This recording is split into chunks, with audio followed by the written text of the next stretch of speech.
बोलिए देवाधिदेव 1008 श्री आदिनाथ भगवान की जय जय जय। बोलिए प्रातः स्मरणीय संत शिरोमणि परम पूज्य 108 आचार्य गुरुवर विद्यासागर जी मुनि महाराज की जय जय जय। बोलिए गुणायतन प्रणेता शंका समाधान प्रवर्तक प्रखर वक्ता मुनि श्री प्रमाण सागर जी मुनि महाराज की जय जय जय। बोलिए परम मुनि श्री विराट सागर जी मुनि महाराज की उपस्थित। हाँ, चलिए हम अपने सम्मानित अतिथियों से अनुरोध कर रहा हूं कि आज के इस शंका समाधान कार्यक्रम का शुभारंभ दीप प्रज्वलन के द्वारा करें।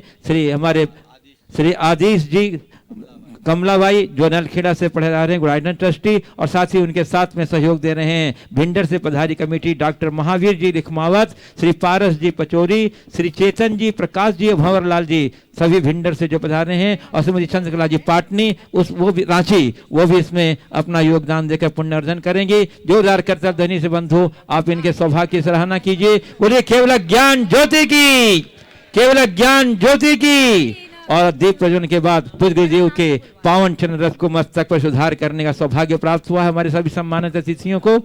हाँ,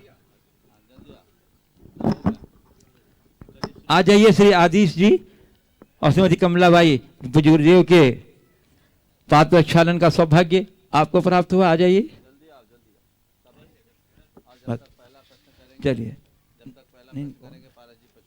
और बंधुओं, आज के प्रथम प्रश्न के लिए मैं आमंत्रित कर रहा हूं जो भिंडर में निर्माण कार्य चल रहा है 29 जनवरी का, उसके अध्यक्ष श्री पारस जी पचोरी को। श्री पारस जी पचोरी कृपया पधारें और अपने प्रश्न। भैया माइक दो।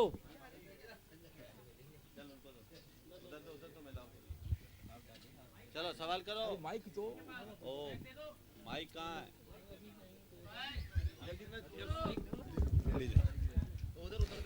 पूज्य गुरुवर प्रमाण सागर जी महाराज जी की जय। महाराज जी, आज हमारे एक साथी जी जो यात्रा करने के लिए ऊपर पधारत है, वो सीरियसली में वहाँ गिर गए थे, तो हमको सबको बड़ी शंका हुई कि बहुत भरी, परंतु महाराज जी ने ऐसा आश्वस्त कर दिया था हमको कि मेरा आशीर्वाद है, कुछ नहीं होगा। तो हम हॉस्पिटल से श्रीमान प्रकाश जी को लाए। महाराज जी का इतना तीव्र आशीर्वाद था, और जैसे मैं समझ रहा हूँ महाराज जी अवधि ज्ञानी है, तो महाराज जी ने कहा कुछ नहीं होगा, जाओ हॉस्पिटल जा करके ले आओ। पूज्य महाराज जी के चरणों में मेरा बारंबार नमस्तो। महाराज जी क्षेत्र पर जाते हैं, वहाँ अधिसंख्य लोग अपने अपने हिसाब से चल करके, दौड़ करके, घूम करके जाते हैं। वहाँ छोटे मोटे जीव जंतु पेड़ों में कुचल जाते हैं। अगर महाराज जी अविवेक से अगर उनकी मृत्यु हो जाती है, तो उसका पाप का भाविकार ज्यादा होता है या वहाँ जाने के लिए उसका पुण्य का भागीदार होता है? क्या बोल रहे हैं, फिर से बोलो। महाराज जी ऊपर जाते हैं तो रास्ते में छोटे मोटे जीव जंतु बहुत पेड़ों में कुचल जाते हैं, तो उस जाने वाले का पुण्य ज्यादा मिलता है उसको कि वो उसका पाप का भागीदार ज्यादा बनता है? ये बताओ, प्रकृति ने आपको आंखें दी है? बोलो बोलो, माइक पे बोलो। हाँ, आंखें तो दिए बाबूजी, परंतु प्रमादवश। सुनो, आंखों के साथ चश्मा भी मिला है। किस लिए मिला है? जीवों को देख के बचाने के लिए बाबूजी, प्रमाद के वश। इसलिए हमेशा ध्यान रखो, तीर्थ यात्रा आदि का कार्य करते समय भी यथासंभव विवेक रखो, अहिंसा धर्म का पालन करो। जिसकी देवता की तुम पूजा कर रहे हो, जिस सिद्धांत की तुम पूजा कर रहे हो, उसी की हत्या अगर तुम्हारे द्वारा हो तो पूजा नहीं, पूजा का मखौल होगा। इसलिए हमें चाहिए यथासंभव सावधानी रखें। नमस्ते डॉक्टर महावीर जी। ओम प्रकाश, ठीक है, चलो बोलो। गुरुदेव नमोस्तु नमोस्तु नमोस्तु। गुरुदेव, पूरे सकल जैन दिगंबर समाज की तरफ से आपसे नमोस्तु नमोस्तु नमोस्तु। कार्यकारिणी जो ध्यान डूंगरी में निरंतर काम कर रही है, उनकी तरफ से भी आपको नमोस्तु नमोस्तु नमोस्तु। गुरुदेव, आप सब पे निगाह रखते हैं, हम भिंडर पे भी निगाह है, और मैं 2-3 बार आया हूँ यहाँ। मैंने देखा है कि जो 2.5 साल का बच्चा भी तीर्थ यात्रा कर रहा है, लेकिन वो पैसे मांगने के लिए कर रहा है। बच्ची है 5 साल की, वो भी मांगती है और करीब 100 फीट 200 फीट हमारे साथ चलती है और कहती 5 पैसा दे दो, 1 रुपया दे दो। मेरा इस तीर्थ क्षेत्र कमेटी से निवेदन है कि आप इतने बढ़िया काम कर रहे हैं, इतना बढ़िया विधान हुआ, पूरे विश्व में आपने अपनी एक अनोखी छाप छोड़ी है। ये तीर्थ स्थान मांगने वालों से मुक्त कैसे बने? यहाँ जो कोई भी व्यक्ति पीड़ित आता है और इतना शांत है, इतना बढ़िया लगता है, आना बार बार आना लगता है, लेकिन उन बच्चों को देख के, उन बालिकाओं को देख के मन इतना खट्टा हो जाता है। क्या ये जो समाज है, और बहुत कम बच्चे हैं, किस तरह से एक क्षेत्र को ये एडॉप्ट करे? नहीं तो शिखर जी की तरह, नहीं तो दूसरे स्थानों की तरह। ये आज की शुरुआत जो मैं देख रहा हूं, और आपके पधारने के बाद में मैंने देखा है कि आज ही मैंने देखा है कि संख्या ज्यादा हो गई है। किस तरह से हमें इस तरह से सचेत हो? डॉक्टर साहब इस तरह के कार्यों में लगे हुए हैं और इन्होंने बाल श्रम निवारण के क्षेत्र में काफ़ी काम भी किया है। वर्तमान में सर्वोच्च न्यायालय में आप सलाहकार के पद पर भी हो, और निश्चयतः जो जिस क्षेत्र का होता है उसका ध्यान उस तरफ जाता है। आपने जो बात कही वो बहुत गंभीर और संवेदनशील है। हमें चाहिए कि हम इस तरह की समस्याओं पर विशेष ध्यान दें और उसके निराकरण का प्रयास करें। हालांकि क्षेत्र कमेटी इस स्तर पर काम भी कर रही है। यहाँ निःशुल्क विद्यालय चल रहा है और उनके खाने पीने की भी व्यवस्था क्षेत्र कमेटी के द्वारा दी जाती है। लेकिन मुश्किल ये है कि ये मानसिकता उनके अभिभावकों की बिगड़ी हुई है। उनके घर वाले ज़बरदस्ती बच्चों की स्कूल छुड़वाकर उनसे भीख मंगवाते हैं। तो मेरी राय ये है कि इसमें केवल क्षेत्र कमेटी से काम नहीं होगा। आप पर निर्भर, आप भीख देना बंद कर दोगे, वो मांगना बंद कर देंगे। तो हम उनको भीख न दें, हम उन्हें व्यवस्था दें। हालांकि सरकार भी पूरी व्यवस्था देती है, क्षेत्र कमेटी भी व्यवस्था देती है। कुछ इस तरह की व्यवस्था हो कि इस पूरे परिक्षेत्र में कोई व्यक्ति अभावग्रस्त न रहे, कोई भूखा न मरे, कोई अशिक्षित न रहे, किसी को पहनने के लिए कपड़ों की कमी ना हो। ये व्यवस्था क्षेत्र कमेटी कर रही है और करना चाहिए, और उसमें आपको सहयोग देना चाहिए। मैं तो आप सबसे इस माध्यम से कहूँगा कि देश भर में किसी भी क्षेत्र में आप जाएं तो जैसे डॉक्टर साहब ने आप कहा, आप सबके बीच कहा कि हम भिखारियों को भीख देते हैं। आपको कहीं भिखारी दिखे तो वहाँ भीख देने की जगह कमेटी के ऑफिस में जाएं, बोले भाई इतने रुपए मैं देता हूँ, आप कुछ ऐसी योजना बनाएं ताकि भिक्षावृत्ति खत्म हो जाए और जो लोग भीख मांग रहे हैं उनके भोजन की, उनकी शिक्षा की, उनकी कपड़ों की व्यवस्था हो जाए। ये व्यवस्था करने में अगर समाज आगे आए तो मैं समझता हूँ इस तरह की समस्याएं हल हो जाएगी। वो बच्चे चूँकि वो मांगते हैं, आप देते हैं और उनको एक अच्छी आय हो जाती है, तो उनकी आदत बन जाती है, जो हमारे लिए बहुत ही लज्जाजनक। गुरुदेव, एक छोटा सा अनुभव आज हमने देखा है। करीब 30 फीट ऊंची नीम के पेड़ पे एक बच्ची जो 6 साल की है और करीब 20 बकरियों को नीम के पत्ते डाल रही है। और ऐसी स्किल मेरे ख्याल से जो बहुत सारे विदेशों में और जाते हैं तो इन बच्चियों में नहीं होती है। कैसे वो चढ़ी होगी, वो भी आश्चर्य है। ऐसे अनुभूत ये रोज का काम है, ये उनका धंधा है, इसको आप रोक नहीं सकते। ये तो वो लोग एक्सपर्ट है इसमें। पर मैं आपसे कहना है कि भीख आदि देने की प्रवृत्ति पर हमें बहुत गंभीर होना चाहिए। ओम नमो। श्रीमती कमलाबाई आदिश जी जैन, गुणाइटन ट्रस्टी नलखेड़ा, और उसके बाद तैयार रहेंगे श्री अनूप जैन रानीपुर। ठीक है। महाराज जी नमस्तु नमस्तु नमस्तु। महाराज जी, मेरा प्रश्न ये है कि ना दिन में चैन ना रात में चैन, वारे चैन, ऐसा क्यों? न दिन में चैन न रात में चैन, हमेशा बेचैन, ऐसा क्यों? हाँ, वारे जैन। अच्छा, न दिन में चैन न रात में चैन, वाहरे जैन, ऐसा क्यों? ये तो बहुत अच्छा सवाल इस बच्ची ने की है। हर व्यक्ति को सोचना चाहिए। वस्तुतः जो चैन से जीना जाने सच्चा जैन वही है। चलिए, ओम हो गया, आगे बोलिए। श्रीमती श्री अनूप जैन रानीपुर, और उसके बाद तैयार रहेंगे श्री आनंद जैन रानीपुर। नमोस्तु महाराज जी, नमोस्तु। महाराज जी, मैंने बचपन से यही सीखा है कि पैसे कमाने से नहीं पुण्य के उदय से आते हैं।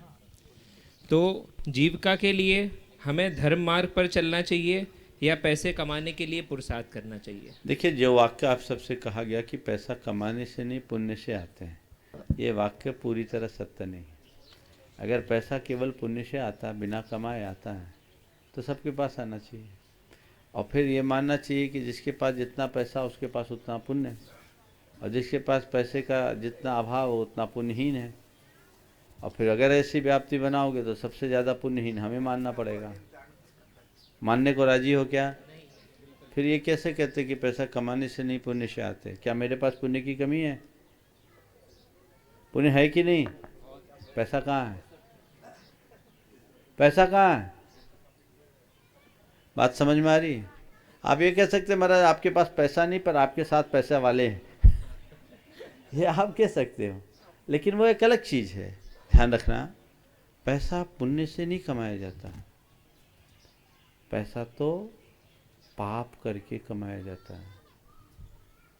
जब भी ये बात मैं बोलता हूँ लोगों को थोड़ा गले नहीं उतरती, लेकिन इसे समझो, पुण्य पैसा नहीं देता, पुण्य केवल अनुकूल संयोग देता है। अच्छी बुद्धि मिलना, अच्छी लिंक मिलना, अच्छी लाइन मिलना, अच्छी गुडविल मिलना, ये पुण्य का काम है।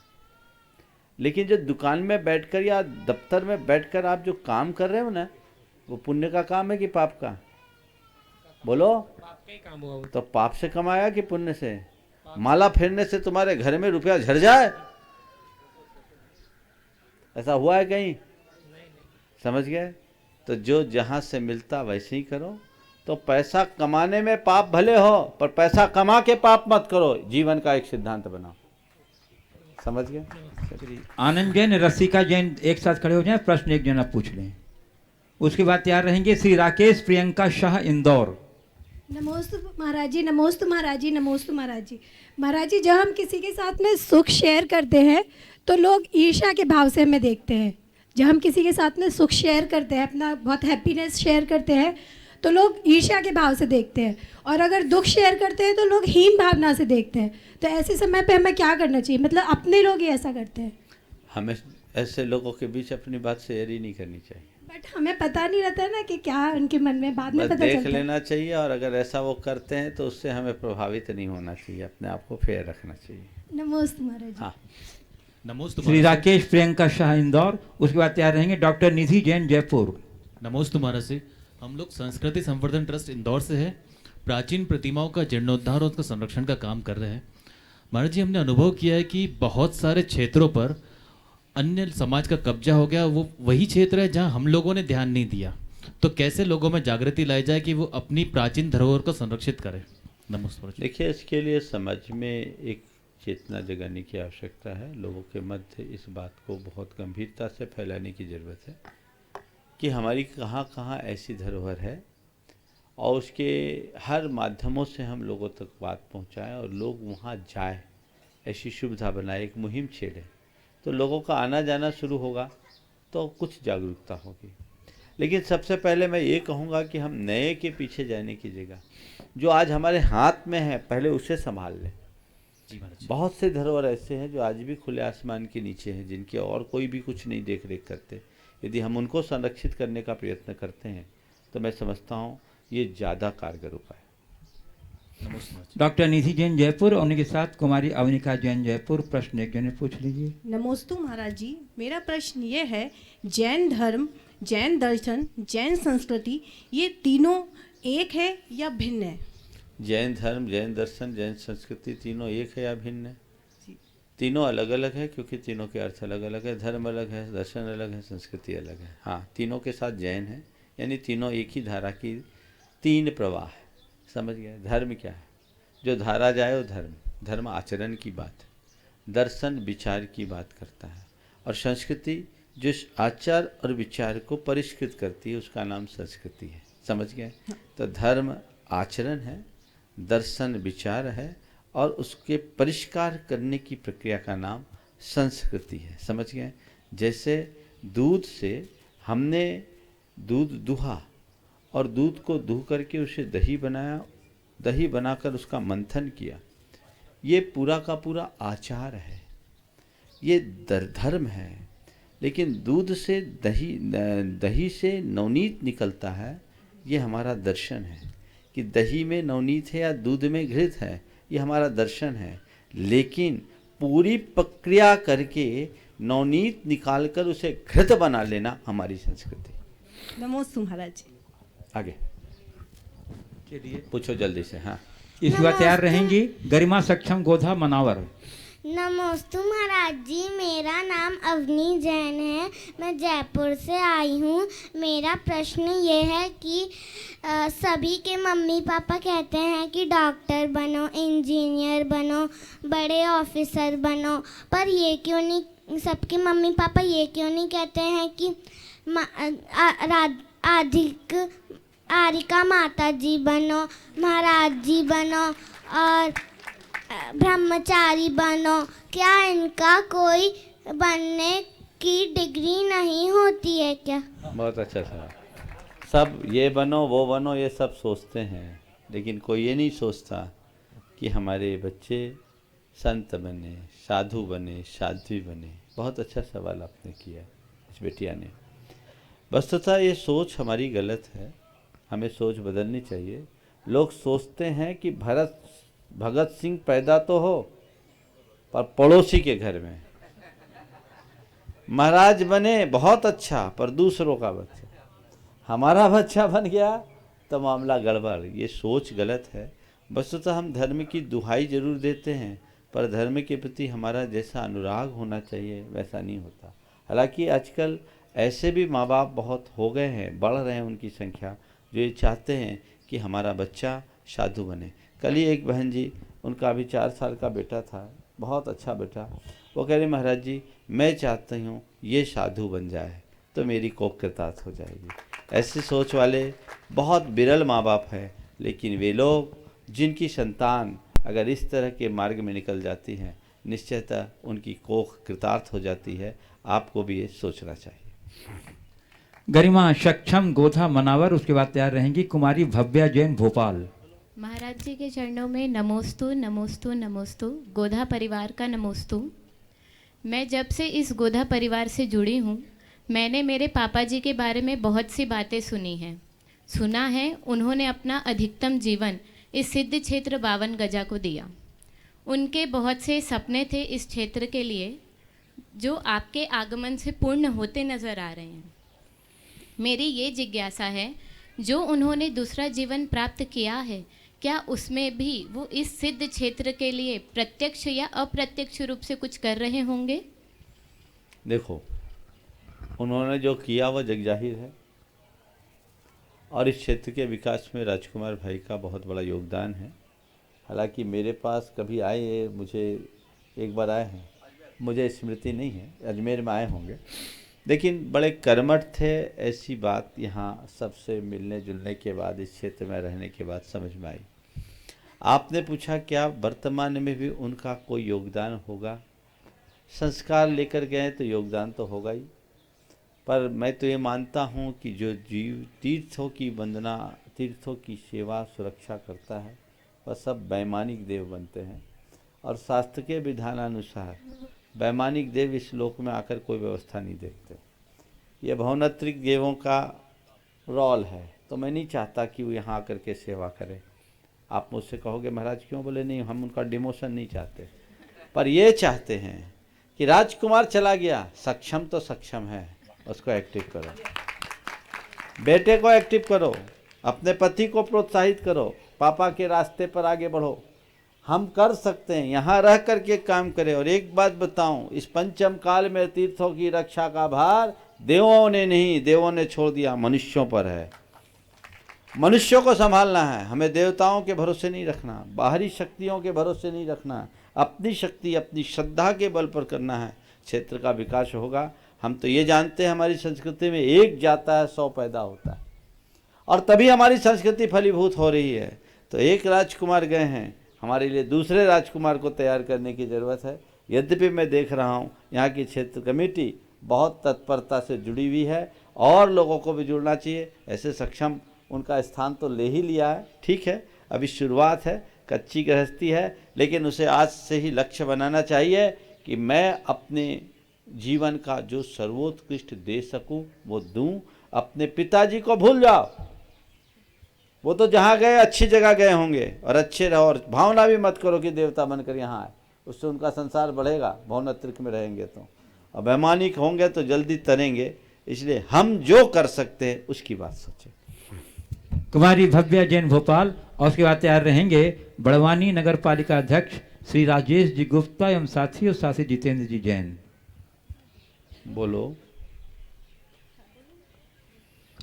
नमोस्तु महाराज जी, मेरा नाम भव्या जैन है।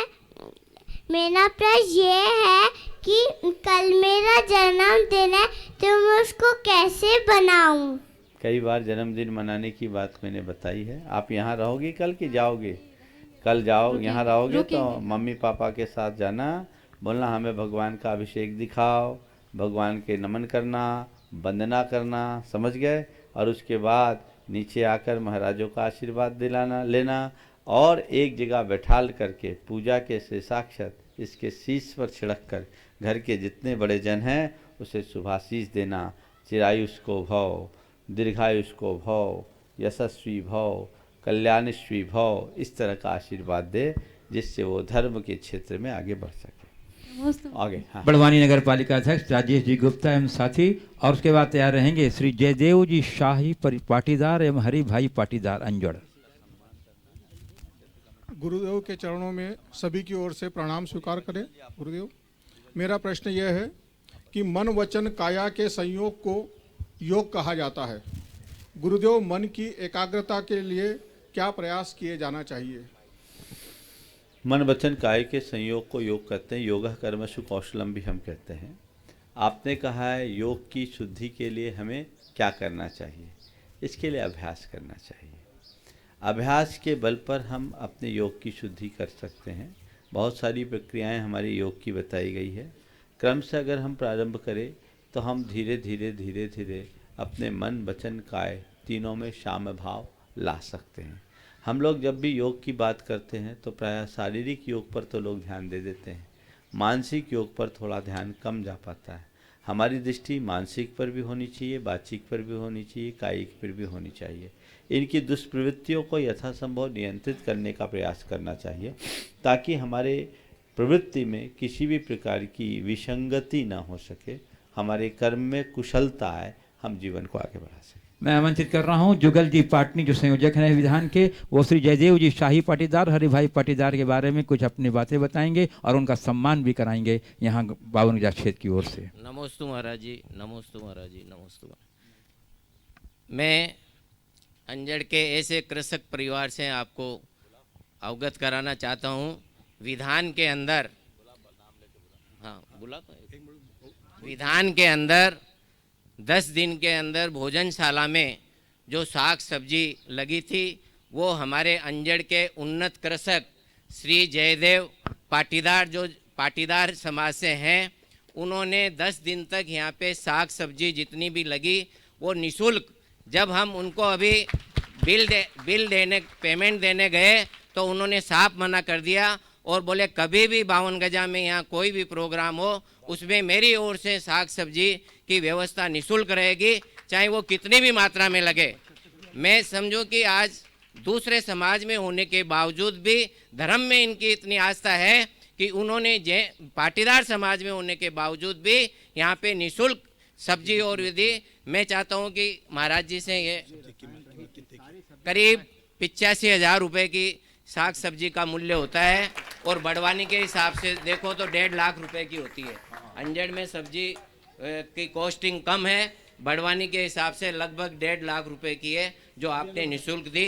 मैं चाहता हूं कि जयदेव भाई और उनके परिवार महाराज जी से आशीर्वाद लेवें और अपना प्रश्न जो है वो महाराज जी से कर सकते हैं। जुगल भाई एक बात और भूल रहे हैं, इन्होंने रसायन रहित सब्जी प्रदान की, ये बहुत विशेष बात है। ऑर्गेनिक सब्जी प्रदान की।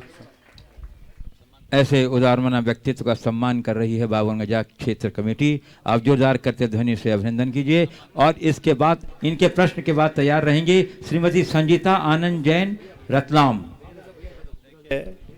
ये भावना है 52 गजा के प्रति आसपास के अंचल के लोगों की। पाटीदार साहब ने अपनी जिस उदारता का परिचय दिया है, ये मैं मानता हूँ ये इनकी श्रद्धा की अभिव्यक्ति है। वस्तुतः धर्म पर श्रद्धा किसी की भी हो सकती है। जो भी इन्होंने कार्य किया है ये महान पुण्य का कार्य किया है, इसकी जितनी प्रशंसा की जाए उतना कम है। और इन्होंने इसके साथ एक बात और जोड़ी, वो और प्रशंसनीय है कि आगे जब भी कोई ऐसा आयोजन हो तो वहाँ मैं अपनी सेवा दूंगा। ये बात जोड़ी गई है, ये बहुत विरलों में दिखता है। यदा कदा किसी प्रभावी कार्यक्रम के आकर्षण में कोई कह दे तो बात अलग है, लेकिन इस तरह की भावना इनने प्रकट की।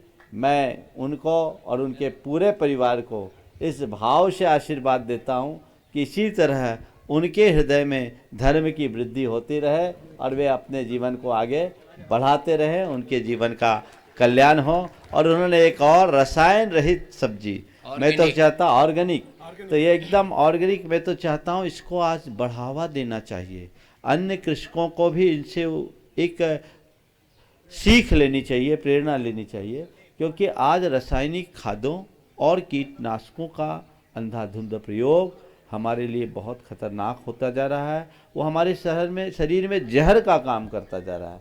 तो जहरीले विषाक्त भोजन से अपने आप को बचाने के लिए आपने जो काम किया है उसके लिए मुझे दोहरा आशीर्वाद। हाँ। अब जयदेव भाई अपना एक प्रश्न करेंगे।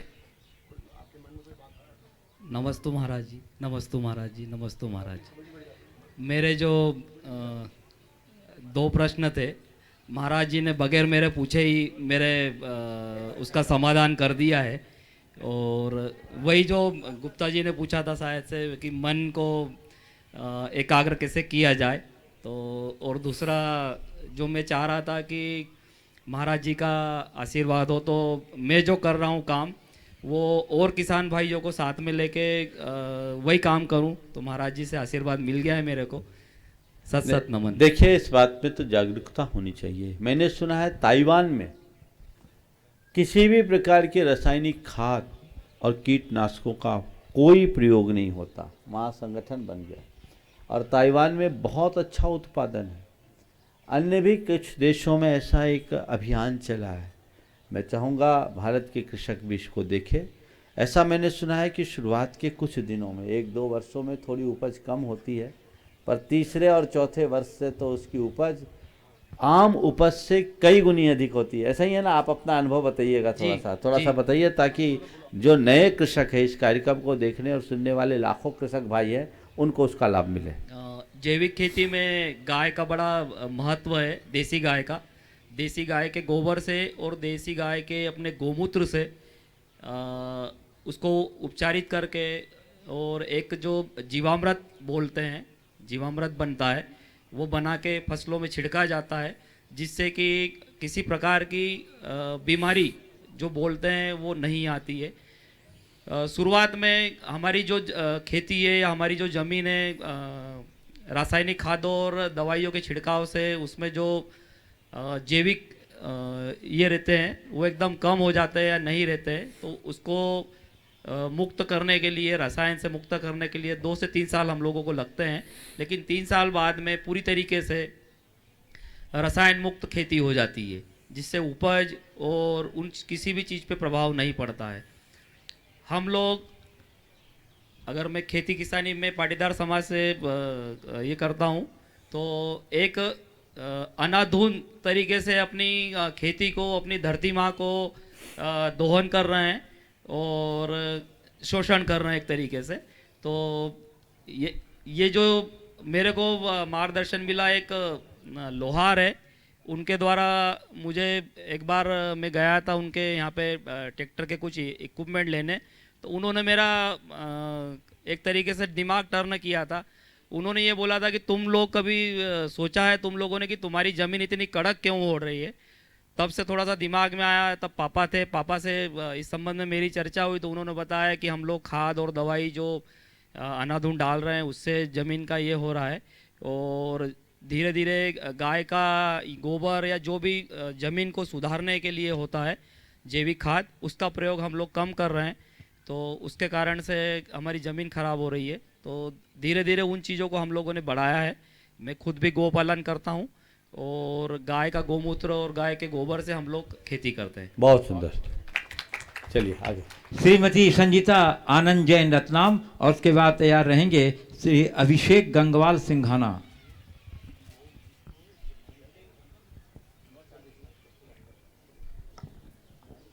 नमस्ते महाराज जी।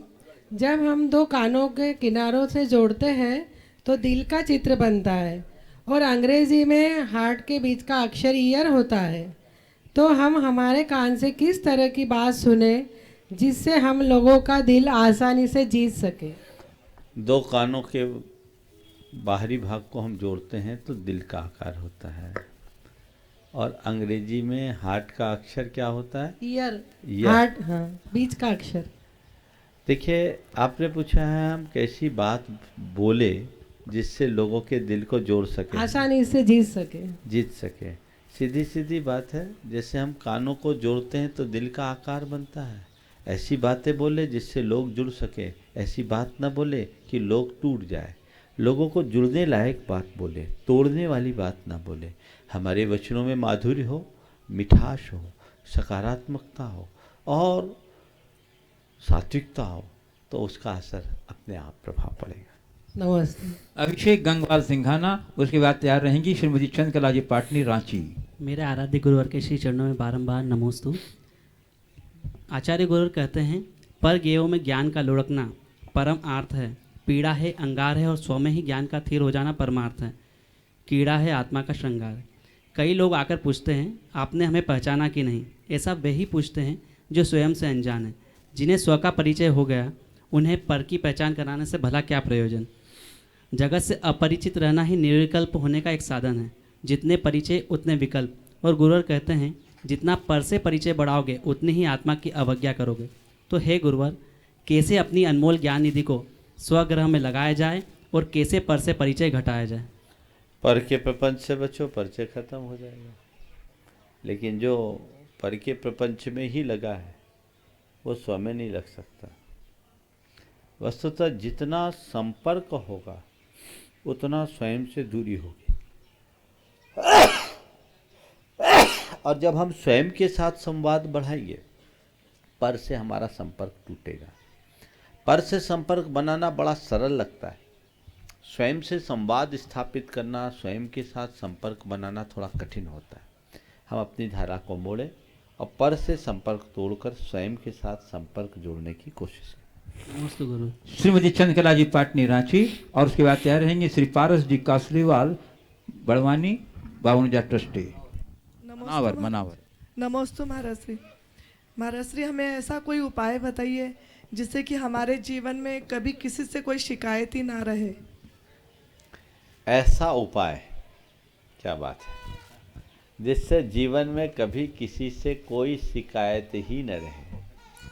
पहली बात, लोगों को मुझसे कोई शिकायत न रहे ये मेरे हाथ में नहीं है, पर मेरे मन में किसी से कोई शिकायत न रहे ये मेरे हाथ में। लोगों की मुझसे कोई शिकायत ना हो ये मेरे हाथ में नहीं। लोगों को तो भगवान से भी शिकायत रहती, लेकिन मेरे मन में किसी से कोई शिकायत ना हो वो मेरे हाथ में है। और उसका तरीका क्या है?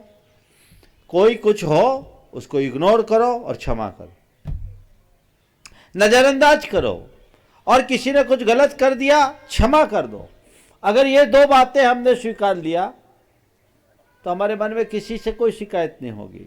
नजरअंदाज करना, क्षमा करने की बात, जो स्थिति उसे सहज रूप से स्वीकार करने की बात, जो जैसा आ जाए उसका सत्कार करने की आदत अगर हमने डाल दिया तो हमारे मन में फिर कभी शिकायत नहीं होगी। और जब हमारे मन में किसी के प्रति शिकायत नहीं होगी तो स्वाभाविक है सामने वालों की भी शिकायत हमसे कम होगी। श्री पारस जी कासलीवाल मनावर, और उसके बाद तैयार रहेंगी श्रीमती सुनीता अजमेरा इंदौर। प्रज्ञा समन, कोटि से नमन। गुरुवर नमोस्तु। गुरुवर, सुपारी एक उत्तम फल है। किंतु घृणित कार्यों को संपादित करने के लिए लोग सुपारी ही क्यों देते हैं। और यश भैया की भाषा में पूछें तो भगवान के चरणों में समर्पित हो जाए तो महत्वपूर्ण फल, और गुंडों के हाथ चढ़ जाए तो जीवन विकल। कृपया समाधि दीजिए। नमस्ते महाराज जी, नमस्ते। सुपारी उत्तम फल है, लेकिन उसे गलत काम के लिए क्यों दी जाती है? भगवान के चरणों में पड़ जाए तो उत्तम फल, नहीं तो एक बड़ा विकल्प। देखिए, सुपारी है उत्तम फल, पर उत्तम क्यों है? उत्तम से उत्तम चीज उत्तम पुरुषों के हाथ में रहने पर ही अपनी उत्तमता को प्रदर्शित करती है। आप देखिए कि दिया सलाई आपके हाथ में है, उससे दीप भी जलाया जाता है और बस्ती को भी खाक में मिलाया जा सकता है। दिया सलाई है। अगर कोई कहे कि दिया सलाई से बस्ती को खाक में मिलाया गया, तो ये दोष दिया सलाई का है या दिया सलाई का प्रयोग करने वाले? सुपारी तो सुपारी है ही, लेकिन अगर कोई उसका गलत इस्तेमाल कर रहा है तो ये उसका दुर्भाग्य है। हमें चाहिए कि किसी चीज को हम किस रूप में दें। दूसरी बात, सुपारी का जब हम एक फल के रूप में प्रयोग करते हैं तो एक उत्तम पदार्थ के रूप में आता है, जिसका सेवन भी किया जा सकता है और जिसका प्रभु चरणों में अर्पण भी किया जाता है। लेकिन जब हम सुपारी देने की बात करते हैं तो एक मुहावरा बनता है, अर्थ बदल जाता है। वस्तुतः सुपारी देने की चीज़ नहीं है, सुपारी चढ़ाने की चीज़ है, सुपारी खाने की चीज़ है। जो चढ़ाने की चीज़ है उसे अगर आप किसी को देने में लगेंगे तो कभी कभी ऐसी दुर्घटनाएं हो जाती। नमस्ते। सुनीता अजमेरा इंदौर, उसके बाद तैयार रहेंगे स्वाति राजेश आस्था गोधा। अजमेरा परिवार की तरफ से नमोस्तु नमोस्तु नमोस्तु महाराज जी। मानव जीवन का आधार है लाल चमकीला रक्त, इसकी कमी हो तो करती है मानव जीवन विभक्त। हमने संसार में जन्म लिया है अच्छे काम करने के लिए और जीने के लिए, हमको मिली अनमोल सांसें। तो महाराज जी, इन सांसों को समेटने के लिए हमें क्या करना चाहिए? सांसों को समेटने के लिए क्या करना चाहिए? हर सांस के साथ भगवान का विश्वास जुड़ जाए, सांसें सार्थक हो जाएगी। नमस्ते। स्वाति राजेश आस्था गोधा, उसके बाद तैयार रहेंगी स्वाति अनुष्का ठोलिया कोपरगांव। निर्ग्रंथ मुनिराज के चरणों में मेरा त्रिवार नमोस्तु नमोस्तु नमोस्तु। नदी निरंतर बहती रहती, कभी न पीती अपना जल, बादल नहीं बरसते निजहित, वृक्ष न खाते अपने फल। वैसे ही सज्जन पुरुषों की विभूतियाँ, परोपकारी हर पल, यह कैसे संभव हो सकता है? कृपया समाधान कीजिए। इन सब से सीख ले लो तो तुरंत संभव हो जाएगा। परोपकाराय सताम विभूति, सत्पुरुषों की उत्पत्ति परोपकार के लिए ही होती है। ये सत्य अगर हम स्वीकार ले तो अपने आप परोपकार कर ले। पूरी प्रकृति हमें इसका संदेश देती है, लेकिन हम उसका अनुकरण नहीं करते तो कैसे होगा? स्वाति अनुष्का ठोलिया कोपरगांव, और उसके बाद तैयार रहेंगी श्रीमती पारुल पहाड़िया हाट पिपलिया इंदौर। जल्दी। ओम, जिनका नाम लिया जाता है जल्दी खड़े हुआ करो। दूसरा नाम बोलो। और नमस्ते महाराज जी। माइक पहले से पहुंचाओ। दूसरा नाम कौन सा है? पारुल पहाड़िया। भैया माइक हाथ में मत रखो, इधर पहुंचाओ, बोलो। इधर हम क्वेश्चन पूछते हैं और आप तुरंत जवाब देते हैं। तो आपके मस्तिष्क में टेस्ट मेकर लगा हुआ है क्या? हम भी माइंड शार्प करने के लिए क्या करें? कुछ नहीं करो, यहाँ आके शंका समाधान करने लगो। महाराज जी के चरणों में मेरा त्रिवार नमोस्तु नमोस्तु नमोस्तु। महाराज जी, मेरा प्रश्न यह है कि लौकिक शिक्षा के साथ साथ धार्मिक शिक्षा दूर न रहे, इसके लिए हमें क्या करना चाहिए? कृपया मेरा शंका का समाधान कीजिए। लौकिक शिक्षा के साथ साथ धार्मिक शिक्षा दूर न हो, उसके लिए क्या करना चाहिए? जैसे हम लौकिक शिक्षा के लिए अवेयर रहते हैं, वैसे धार्मिक शिक्षा के लिए भी तत्पर रहना चाहिए। हमें पाठशालाओं को संचालित करना चाहिए। हम भले रोज न कर सके, पर सप्ताह में एक दिन कम से कम धर्म शिक्षा की व्यवस्था देनी चाहिए, जिससे लोग अपने धार्मिक बातों का ज्ञान कर सके, जिसकी आज बहुत ज़रूरत है। बच्चों के लिए इसकी बहुत आवश्यकता है। अभी परीक्षाओं का दौर चल रहा है, समाप्ति के बाद छुट्टियां होगी। गर्मी की छुट्टी में आप लोग अनेक प्रकार के कोर्सेस अपने बच्चों के लिए चलाते हैं। मैं चाहूँगा कम से कम उस समय का लाभ लेकर आप अपने बच्चों को कुछ धार्मिक शिक्षा दें, ताकि वो आपके लिए एक बहुत बड़ी विरासत बन सके और आपकी भावी पीढ़ी के निर्माण का आधार बन सके। श्रीमती पारुल पहाड़िया, हाट पिपलिया, इंदौर। नमस्ते और उसके गुरुदेव। बाद तैयार रहेंगे श्री अभिषेक जैन, सुजालपुर। नमोस्तु गुरुदेव। चंचल मन के पर लगे हुए हैं, चंचल मन के पर लगे हुए हैं। कभी वो शुभ क्रिया करना चाहता है तो कभी अशुभ क्रिया की ओर उत्साहित होता है। गुरुदेव, मेरा प्रश्न ये है कि तब हम अशुभ कर्म की ओर भागते हैं और उसे नहीं कर पाते हैं तो हमें बड़ी प्रसन्नता होती है कि हम पाप कर्म से बच गए, मगर किसी शुभ क्रिया में अपना मन लगाते हैं, उस ओर हमारा मन जाता है, उसे करना चाहते हैं, मगर उसकी मतलब परिस्थिति नहीं बन पाती है या कुछ सामर्थ्य नहीं जुड़ा पाते, अनुकूलता नहीं हो पाती है, तो मन बहुत दुखी होता है कि हम नहीं कर पा रहे। हम इंद्राणी बनना चाहते हैं, हम मंदिर निर्माण कराना चाहते हैं, मगर नहीं कर पा रहे। तो उस वक्त हमारे को कुछ गुस्सा भी आता है, दुख भी होता है, तो हम इस अपने परिणामों को कैसे संभालें, उसका क्या फल है? देखिए, नमस्ते गुरुदेव। पाप के कार्य से बचने के पाप कार्य न कर पाने के बाद अगर हमारे मन में आता अच्छा हुआ पाप से बच गए, तो ये समझना ये हमारी बड़ी सकारात्मक सोच की अभिव्यक्ति है। इसी प्रकार शुभ कार्य को करने में यदि हम सफल न हों और मन में मायूसी आए, हताशा आए, तो इसे अपने धर्मानुराग की अभिव्यक्ति मानो। लेकिन इसमें एक बात ध्यान रखो, भावना रखे, आकुलता नहीं, क्योंकि हमारा धर्म क्रिया नहीं भाव से जुड़ा है। यदि हमारे मन में पूजा में विधान में सम्मिलित होने का भाव था, प्रबल भाव था, पर परिस्थितियाँ अनुकूल न होने के कारण हम पूजा में सम्मिलित ना हो, तो उस समय ये सोच कर के मन में मलाल न लाए कि उसने मुझे नहीं लेने दिया ये लाभ, उसके कारण से मैं ये लाभ से वंचित रह गई, या ऐसा हो गया वैसा हो गया, इस तरह की आरोप की भाषा बोलना बंद करें। उसकी जगह ये सोचे कि चलो परिस्थितियाँ अनुकूल न होने से हम प्रत्यक्ष न जा पाए, कोई बात नहीं, भावों से तो हम यहाँ कर ही सकते हैं।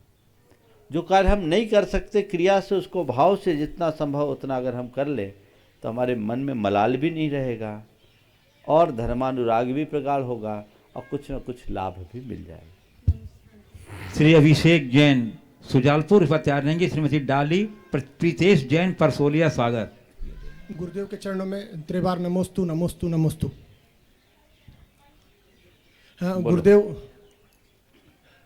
हाँ गुरुदेव, मेरा प्रश्न है कि मेरे शहर में एक धर्मशाला का निर्माण कार्य चल रहा है। धर्मशाला के निर्माण कार्य में तथाकथित कुछ विद्वानों द्वारा बार बार ये कहा जाता है कि इसमें जो भी दान धर्म किया जाएगा वो उससे पाप का बंध होगा। तो जो कार्य है वो बहुत धीमी गति से चल रहा है, इसमें थोड़ी सी रुकावट आ गई है, तो गुरुदेव से मेरा विनती है कि इसमें। देखिए, धर्मशाला में जो भी कार्य होगा पाप का कार्य होगा, ऐसा कहना उचित नहीं है।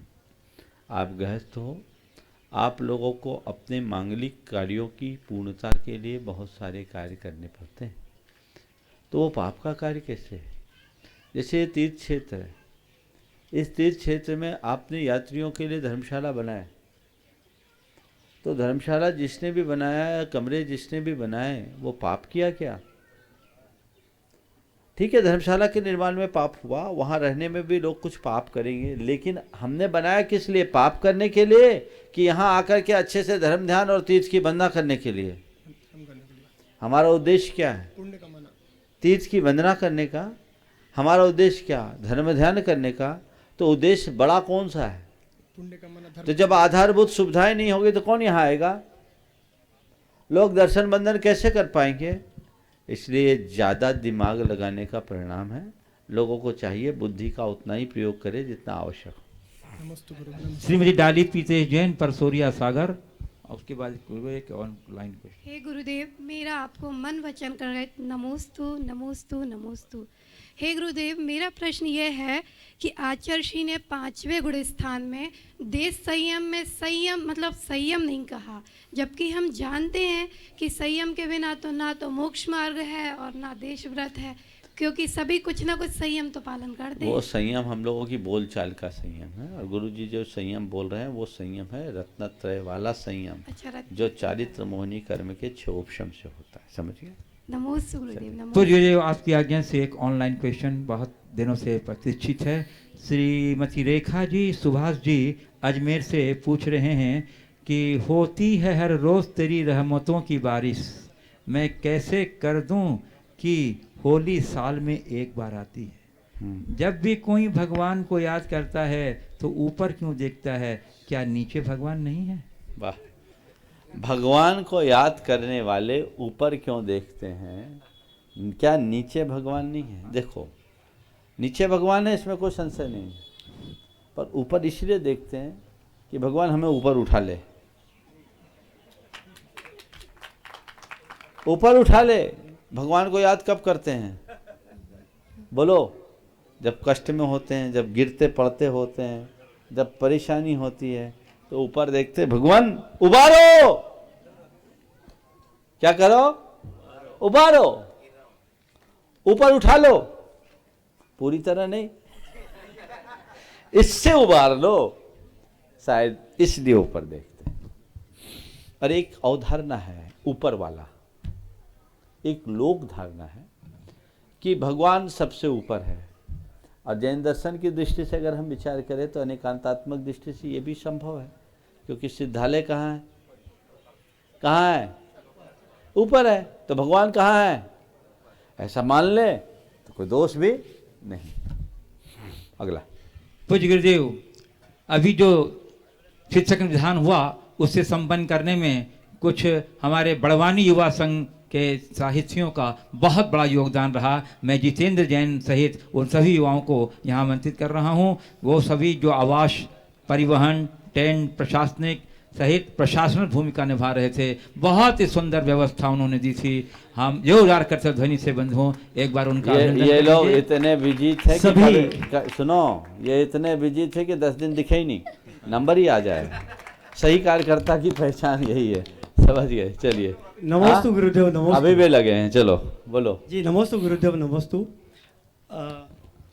मुझे बहुत ही प्रसन्नता हो रही है कि महाराज श्री के चरणों में इस बात के लिए जिक्र किया गया कि आवास और यातायात की व्यवस्था में बड़वानी के युवा और बड़वानी के समस्त जैन समाज के लोग और महिला मंडल भी सांस्कृतिक कार्यक्रम के माध्यम से इस 64 मंडली सवाल कर जल्दी विधानसभा विधान में सम्मिलित होकर अपनी अनुभव अपने कार्य को पूर्णता दी। मेरा प्रश्न इस समय यह है कि सफलता के आगे बढ़ने के लिए प्रेरित करती है। सफलता आगे बढ़ने के लिए प्रेरित करती है, वही विफलता पीछे हटने की राह दिखाती है। ऐसी स्थिति में गुरुदेव क्या करना चाहिए? मन में कार्य के प्रति निरंतर उत्साह बना रहे, इसके लिए क्या करें? सफलता आगे बढ़ने की प्रेरणा देती है और विफलता पीछे हटने के लिए बाध्य करती है। ऐसे में हम क्या करें कि हमारे मन में कार्य करने के लिए उत्साह बना रहे। देखिए, सफलता आगे बढ़ने की प्रेरणा देती है, एक अधूरा वाक्य है। मेरी दृष्टि से विफलता में ही सफलता का बीज है। विफलता हमें आगे बढ़ने के लिए प्रेरणा देगी। सफल तो हो चुका, हम टारगेट पा चुके, अगर विफल होंगे तभी तो सफल होंगे। बिना विफलता के सफलता कभी नहीं मिलती। इसलिए कभी विफल हो तो हताश न हो, अपने विफलता के कारणों की समीक्षा करें और अपना 100% उसमें अर्पित करें, ताकि फिर से हम सफल हो सकें। नमस्ते। कुशाग्र रिंकू काला इंदौर, और उसके बाद तैयार रहेंगी श्रीमती दीपाली जैन भोपाल।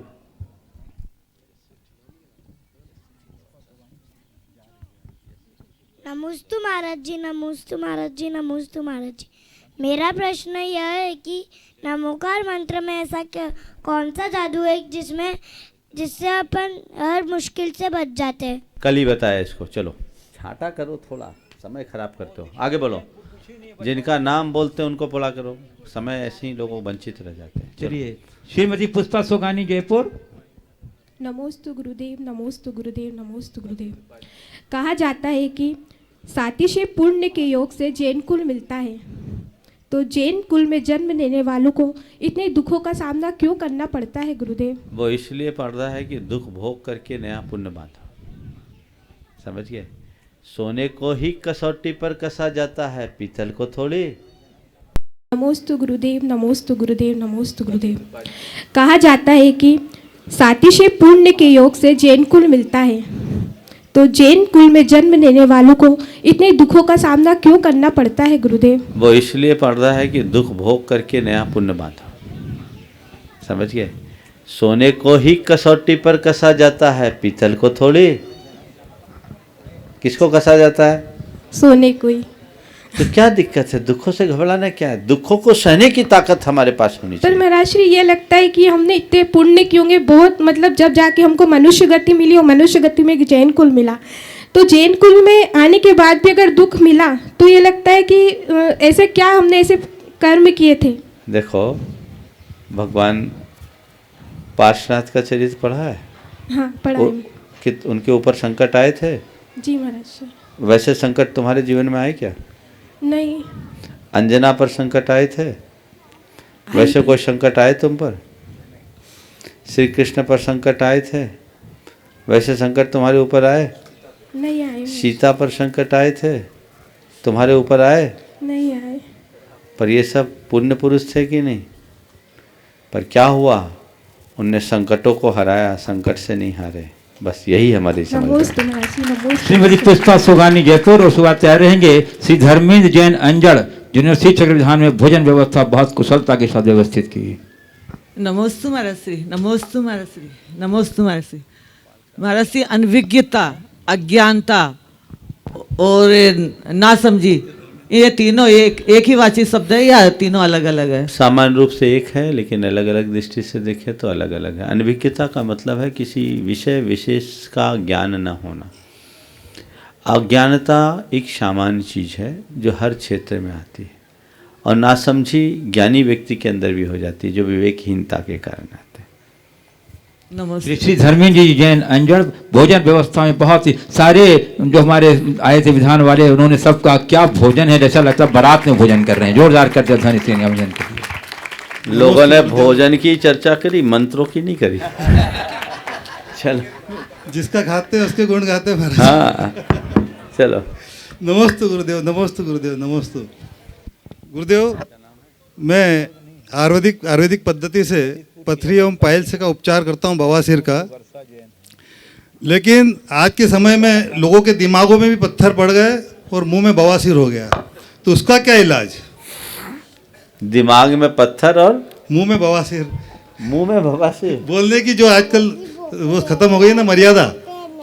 चलो चलो उधर बैठो। हाँ, बोलने की जो मर्यादा खत्म हो गई, उसके लिए बोल रहा था। हाँ। इनके लिए क्या करे? जिनके दिमाग में पत्थर है उनको खाने के लिए पत्थर दे दो तो मुंह का बवासीर भी ठीक हो जाएगा।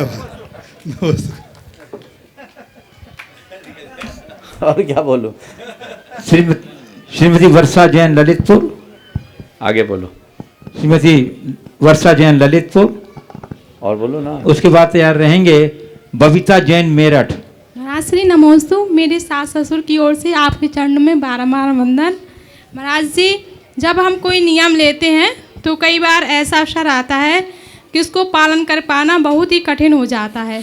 उसमें कई विघ्न बाधाएं आती हैं। तो महाराज जी, ये विघ्न बाधाएं हमारी परीक्षाओं के लिए आती हैं या फिर कर्मों के उदय से आती हैं? देखिए, परीक्षा, और उसमें हमें खरे उतरना चाहिए। कभी भी नियम लो तो उसमें किंचित भी शिथिलता मत लाओ। स्वयं को नियमों के अनुरूप ढालो, नियमों को अपने अनुकूल मत ढालो। वस्तुतः नियम बड़े छोटे नहीं होते, नियम से जुड़ी निष्ठा बड़ी होती है। उस खदीरसार भील की याद करो जिसने केवल कव्वे का मांस त्यागा, लेकिन मरते दम तक कव्वे का मांस नहीं खाया, उसका उद्धार हो गया। आप लोग नियम तो लेते हैं। एक ने कहा, महाराज मैंने रात्रि भोजन का त्याग किया, पर एक रोज़ भूख लगी तो खा लिया। तो ये कौन सा नियम हुआ भैया? बिना भूख के तो कोई खाता ही नहीं। नियम लीजिए तो उसे निभाइए। नमोस्तु महाराज श्री। बबीता जैन मेरठ। और उसके बाद तैयार रहेंगी श्रीमती अनीता जैन काला बड़वानी। महाराज श्री के चरणों में मेरा त्रिबार नमोस्तु नमोस्तु नमोस्तु। महाराज श्री, मेरा प्रश्न है कि गृहस्थ में और आपस में समन्वय बनाने के लिए कम खाना और गम खाना, ये बात कहाँ तक सही होती है? बिल्कुल सही है। कम खाना, गम खाना, और एक और वाक्य है नम जाना। चलो नमोस्तु महाराज। आइए श्री प्रोफेसर यश सेठी इंदौर और अनीता काला बड़वानी। हाँ, नमोस्तु यश सेठी। नमोस्तु गुरुवर, नमोस्तु गुरुवर, नमोस्तु गुरुवर। कहते हैं स्वप्न कभी साकार नहीं होते और स्वप्न का कोई आकार नहीं होता। ये सिर्फ महापुरुषों के ही साकार होते हैं। जैसे तीर्थंकर भगवान की माता ने जो स्वप्न देखे। फिर ये भी कहा जाता है कि चंद्रगुप्त मौर्य ने जो सपने देखे वो आज सच हो रहे हैं। तो वो भी महापुरुषों में आते हैं। बिल्कुल, चंद्रगुप्त मौर्य भी महापुरुष थे और जिनके स्वप्न साकार हो जाते हैं वो सब महापुरुष बन जाते हैं। इसलिए अपने सपनों को साकार करिए ताकि महापुरुषों में अपना स्थान बनाया जा सके। नमोस्तु प्रोफेसर एस सेठी बड़वानी। और उसके बाद तैयार रहेंगे जिनेंद्र जया मोदी इंदौर। नमोस्तु महाराज श्री, नमोस्तु नमोस्तु नमोस्तु महाराज श्री। जिंदगी और साइकिल दोनों के चलने के लिए चेन बहुत ज़रूरी है। साइकिल की चेन उतर जाए तो हाथ काले करके अपन पुनः उसे चढ़ा सकते हैं। जिंदगी का चेन उतर जाए तो क्या काला करे कि पुनः चढ़ जाए। बहुत अच्छा। साइकिल की चेन उतारने के लिए हाथ काला करने की ज़रूरत होती है और ज़िंदगी की चेन उतारने के लिए हाथ को काला करने की ज़रूरत नहीं है। ज़िंदगी की चैन को चढ़ाना है या चैन को बनाए रखना है तो हाथ को काला करने की ज़रूरत नहीं है, हाथ को आगे बढ़ाने की ज़रूरत है, हाथ स्वच्छ करने की ज़रूरत है, मन को साफ करने की ज़रूरत है। हमारी ज़िंदगी की चैन अपने आप बन जाएगी, कभी परेशानी नहीं आएगी। नमस्ते है हमारी ज़िंदगी की चैन अपने आप बन जाएगी, कभी परेशानी नहीं आएगी। नमस्ते जिनेंद्र जया मोदी इंदौर। और उसके बाद तैयार रहना मास्टर संयम जैन आष्टा। गुरुवर के चरणों में जिनमती परिवार का त्रिवार नमोस्तु। नमोस्तु महाराज। गुरुदेव, सितंबर 2018 में मैं आपके पास आया था। मैंने से आपसे एक निवेदन किया था कि मेरा बेटा त्रिवेंद्रम में सिलेक्ट हुआ है और मैं नहीं भेजना चाहता। आपने मेरे को बोला था कि भेजो उसको। उसका चयन कलकत्ता हुआ, वहाँ उसके बाद वो इंदौर आ गया है। अब मैं चाहता हूँ कि उसको प्रशासनिक वगैरह सेवा में भेजूँ या इंजीनियर ही बनाए रखूँ। देखो, ये शंका समाधान का विषय नहीं है। अब उसकी भावना, उसकी रुचि और अनुकूलता के अनुरूप देख के निर्णय लो। नहीं, मैं तो पीछे हट गया था आपके आग्रह से। आशीर्वाद। चलो, यहाँ का सवाल नहीं है। अगला मास्टर संयम जैन आष्टा। नमोस्तु महाराज श्री, नमोस्तु। मेरा नाम संयम है, मैं आस्था से आया हूँ। मेरा प्रश्न यह है कि मंदिर जाने का क्या फल है? हमें मंदिर क्यों जाना चाहिए? कृपया इसका समाधान दीजिए। अपने मन को पवित्र बनाए रखने के लिए मंदिर जाना चाहिए। समझ गए? चलो, हो गया। चलिए, मास्टर निधीश जैन इंदौर छत्रपति नगर।